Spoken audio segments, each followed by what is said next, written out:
សូមគោរពនឹងជំរាបសួរដល់ពុកម៉ែបងប្អូនអ្នកដែលស្រឡាញ់បាក់សីទាំងអស់គ្នាបាទនេះគឺជាប្រភេទកងានក្បាលតហើយកងានក្បាលតខ្ញុំសូមឆ្លើយសំណួរដល់ពុកម៉ែបងប្អូនជាពិសេសបងប្អូនដែលមិនដែលស្គាល់សត្វកងានក្បាលតកងានក្បាលតមានគីឡូធំជាងកងានស្រែបងប្អូនកងានស្រែយើងជាទូទៅចន្លោះពី4យ៉ាងធំបំផុតតែ5គីឡូចុះណាតែកងាននេះអត់ទេណាបងប្អូនកងាននេះគឺចន្លោះយ៉ាងតិចបំផុតចន្លោះពី7ទៅ2 10 3 10គីឡូបងប្អូនហើយពូជវាក៏ពូជធំមែនទែនហើយអ្វីដែលពិសេសហ្នឹងគឺកងានក្បាលតោពងមួយឆ្នាំចន្លោះពី2ទៅ3ដងអាស្រ័យលើការថែទាំរបស់យើងហើយជាពិសេសហ្នឹងគឺវាត្រូវការទឹកលេងដើម្បីបង្កាត់ពូជបង្កាត់អីចឹងទៅហើយអ្វីដែលសំខាន់គឺតកតងនឹងចំណីរបស់វាហ្នឹងគឺវាស៊ីអត់រើសទេណាវាស៊ីស្មៅស៊ីដើមចេកឆៃយ៉ាស្រូវបើសិនបើជាបងប្អូនមានធនធានបងប្អូនអាចដាក់លាយ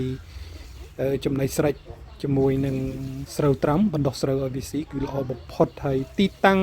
កងានរបស់ខ្ញុំគឺស្ថិតនៅក្នុងភូមិវាលសង្កាត់គោកចកក្រុងសៀមរាបនៅតាមបណ្ដោយផ្លូវមិត្តភាពខ្មែរកូរ៉េសម្រាប់បងប្អូនដែលរស់នៅក្នុងខេត្តសៀមរាបបងប្អូនអាចមកផ្ទាល់ដល់ទីតាំងបានអរគុណ